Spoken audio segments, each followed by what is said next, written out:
বাংলার বাঘ একে ফজলুল হক যখন কবরে, গণতন্ত্রের মানস পুত্র হুসেন শহীদ সোহরাওয়ার্দী যখন আমাদের মাঝে নেই, বাঙালি তখন দিশেহারা, কে ধরবে হাল।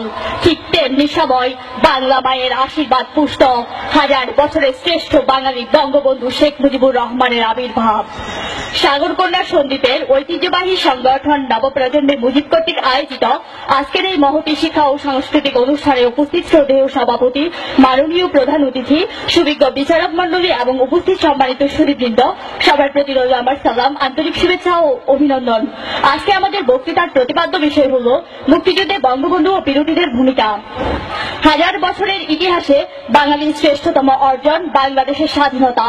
আর এই স্বাধীনতা সংগ্রামের ইতিহাসের পিছনে যার নাম চিরস্মরণীয় হয়ে আছে, তিনি আর অন্য কেউই নন, তিনি হলেন হাজার বছরের শ্রেষ্ঠ বাঙালি বঙ্গবন্ধু শেখ মুজিবুর রহমান। তিনি বাঙালি জাতির অবিসংবাদিত নেতা। নিপীড়িত জাতির ভাগ্যাকাশে যখন দুর্যোগের কালো মেঘ, তখনই বঙ্গবন্ধুর গৌরবময় আবির্ভাব। অসাধারণ দেশপ্রেম ও দুর্দর্শী নেতৃত্ব দিয়েই তিনি সমগ্র জাতিকে ঐক্যবদ্ধ করতে পেরেছিলেন। এদেশের জনগণের দুঃখ দুর্দশা ও শোষণ বঞ্চনার প্রতিবাদ করতে গিয়ে বঙ্গবন্ধু বহুবার গ্রেপ্তার ও কারারুদ্ধ হন। 1966 সালে তিনি পেশ করেন বাঙালি জাতির ঐতিহাসিক মুক্তি সনদ 6 দফা। 1969 সালে 23 ফেব্রুয়ারি এক ছাত্র সংগ্রাম পরিষদ কর্তৃক আয়োজিত নাগরিক সংবর্ধনায় তাকে বঙ্গবন্ধু উপাধিতে ভূষিত করা হয়। 1970 সালে তার ওই নেতৃত্বে আওয়ামী লীগ একক সংখ্যাগরিষ্ঠতা লাভ করে, কিন্তু সরকার গঠনের সুযোগ না দিয়ে president general Yahya Khan 1 March অনির্দিষ্টকালের জন্য জাতীয় পরিষদের অধিবেশন স্থগিত করেন। এর ওই প্রতিবাদে 3 মার্চ বঙ্গবন্ধু অসহযোগ আন্দোলনের ডাক দেন। 7 মার্চ ঐতিহাসিক রাজপথ ময়দানের স্মরণকালের এক বৃহত্তম জনসভায় তিনি ঘোষণা দেন, এবারের সংগ্রাম আমাদের মুক্তির সংগ্রাম, এবারের সংগ্রাম আমাদের স্বাধীনতার সংগ্রাম। ওই ঘোষণার মাধ্যমে মূলত বাংলাদেশের স্বাধীনতা ঘোষিত হয়। এদিকে পাকিস্তানি সামরিক বাহিনী বাঙালির স্বাধীনতার স্বপ্নকে নস্যাৎ করার জন্য 25 মার্চ মধ্যরাতে পাকিস্তানি সামরিক বাহিনী ভূমন্ত নিরস্ত্র বাঙালির উপর ঝাঁপিয়ে পড়ে, শুরু করে ইতিহাসের এক জঘন্যতম হত্যাকাণ্ড। ওই রাতে বঙ্গবন্ধুকে গ্রেপ্তার করে নিয়ে যাওয়া হয় পশ্চিম পাকিস্তানে। গ্রেপ্তারের পূর্ব মুহূর্তে অর্থাৎ 26 মার্চ প্রথম প্রহরে বঙ্গবন্ধু স্বাধীনতার ঘোষণা দেন। ওই ঘোষণায় তিনি বলেন, "This may be lost message from today Bangladesh is independent.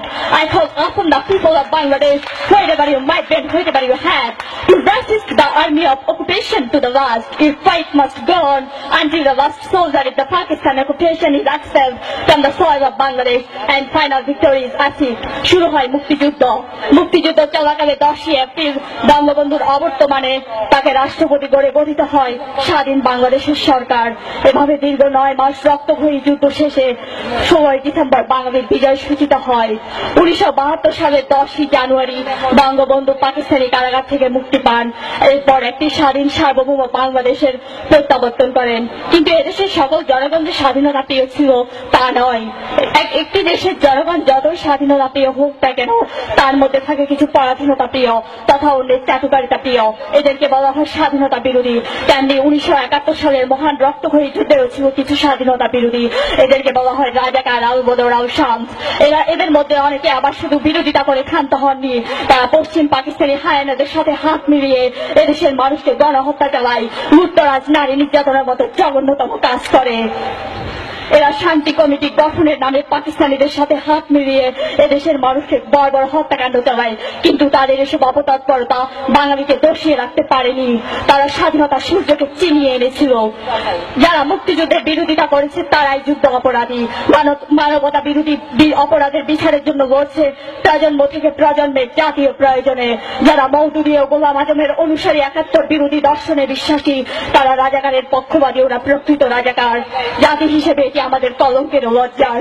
দেশ স্বাধীন হওয়ার পর ওই বৃন্দ রাজাকাররা বাংলাদেশের রাষ্ট্রপতি, বাংলার মানুষের আপসহীন সংগ্রামের অগ্রনায়ক বঙ্গবন্ধু শেখ মুজিবুর রহমানের কাছে ক্ষমা প্রার্থনা করলে যারা সাধারণ অপরাধ করেন তাদেরকে তিনি সাধারণ ক্ষমা ঘোষণা করেন, কিন্তু যারা খুন, দর্শন, লুটতরাজ ও অগ্নিসংযোগের মতো জঘন্যতম নারকীয় ঘটনা ঘটিয়েছিল তাদেরকে বিচারের আওতায় আনেন।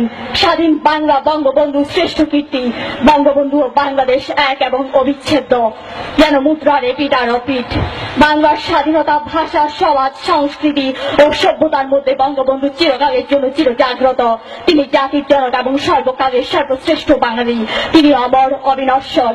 আমরা বাঙালি যতদিন বেঁচে রইব এ বাংলায়, স্বাধীন বাংলা ডাকবে মুজিব, আই ঘরে ফিরে আই। অবশেষে আমি একটি কথা বলে আমার বক্তব্য শেষ করব। নবপ্রজন্মের একটি রায়, রাজাকার মুক্ত বাংলা চাই। ধন্যবাদ সবাইকে।